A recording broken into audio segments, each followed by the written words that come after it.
这个女人正坐在马桶上思考人生，突然外面有人敲门。 안에 있어요。 外面的人听后立刻停止了敲门，随后便走开了。本以为是谁找错了坑位，可下一秒，女人愤怒的大喊：“里面有人！”但对方根本就不听。女人见状提起裤子，赶忙起身，从包里拿出手机准备报警。可这时外面的人突然停了下来。为了搞清楚状况，女人小心翼翼地趴到地上，从门底的空隙向外张望。就在这时，一只大手突然伸了过来，女人吓得立马缩回了墙角。就在她惊恐的大声尖叫时，门外却再次安静了下来。女人赶忙捡起地上的手机，然后战战兢兢地躲到墙角。过了好一会儿，她觉得外面好像真的没人了，于是壮着胆子走到门口，轻轻拧开了门锁。透过细小的门缝，她看到外面果然已经空无一人。女人终于长舒了一口气。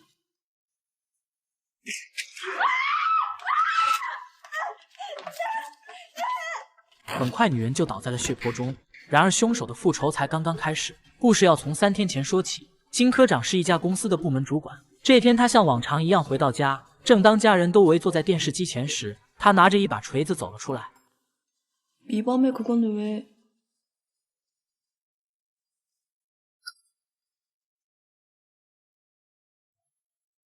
第二天，警察到公司开始调查。可不管是同事还是领导，大家对金科长的评价都非常好，所有人都坚信金科长不可能杀人。可就在警察准备离开时，却发现同部门的小慧没有参与问话调查。一旁的韩经理解释说，小慧只是一名实习生，对金科长并不了解。夜里，警方通过调取监控发现，失踪的金科长在案发当晚竟然出现在公司门口，之后就再也没有出来。而与此同时，韩经理因为投资失败，正一个人坐在公司里发愁。当他转过头时，发现金科长已经站在了他的身后。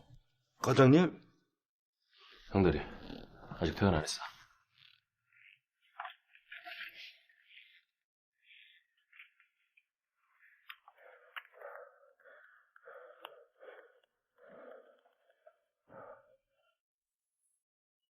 아!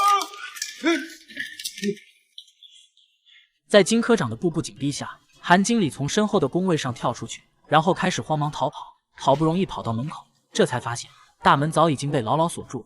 警察随后也赶到了公司，他拿着枪缓缓地走进办公室，可没想到屋里的人竟然是实习生小慧。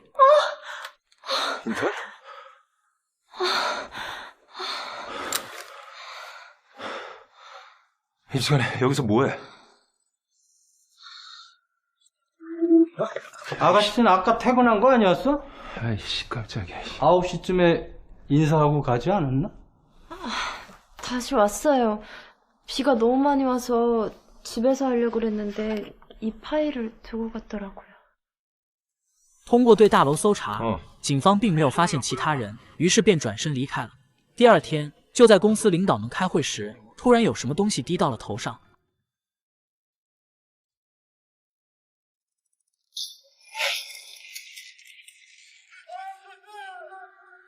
韩经理被杀死在了公司里，这让所有的人都开始惶恐不安。花姐告诉警察，其实大家和金科长的关系并不像之前所说的那么和谐，而且就在案发的前一天，金科长还无缘无故被公司给免职了，这更加证明了金科长的作案动机。可是警方进行了地毯式的搜查，却怎么也找不到金科长藏在哪。正当警方的调查陷入了困境时，突然有人在别处发现了金科长。可让所有人都意想不到的是，金科长在3天前就服毒自尽了，这就说明杀害韩经理的凶手另有其人。警察彻底被搞懵了。另一边，部门一下子损失了2员大将，这使得许多工作都处于了停摆状态。崔部长对着花姐大发雷霆，可花姐根本就不吃这套，她直接就辞职不干了。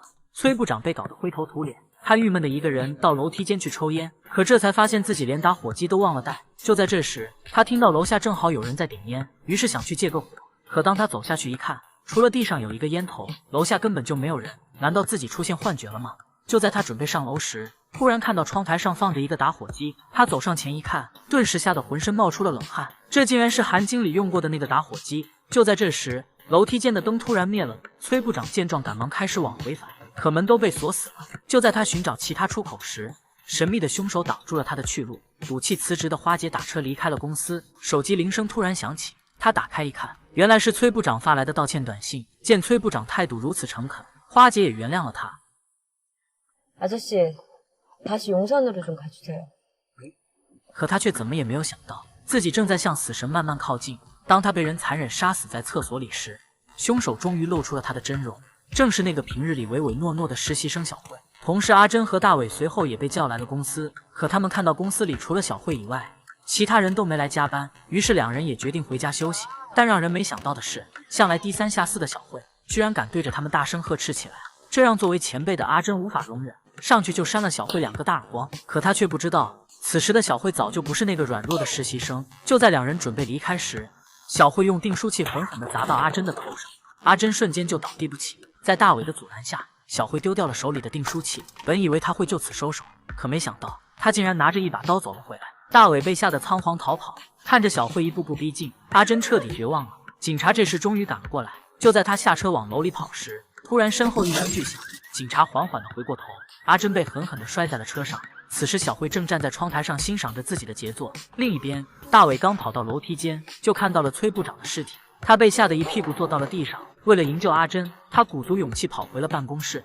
他刚拿起桌上的那把刀，小慧突然出现在他的身后，接着2个人扭打在了一起。但女人的力气终究比不过男人，2个人一起摔到了地上，没想到刀子插进了小慧的肚子。大伟顿时也慌了，可就在这时，警察拿着枪赶了过来，他把大伟当成了杀人凶手，果断一枪将他击毙。尽管案件还有很多解释不清的疑点，但为了避免不必要的影响，上级要求警察以大伟是真凶尽快结案。故事的最后，小慧在医院里醒来，警察拿出刀问她是否见过，小慧并没有掩饰，坦誠地承认这把刀就是她的。警察立刻就明白了什么，但这时小慧却意味深长地说： 진급하신다고 들었어요. 축하드려요.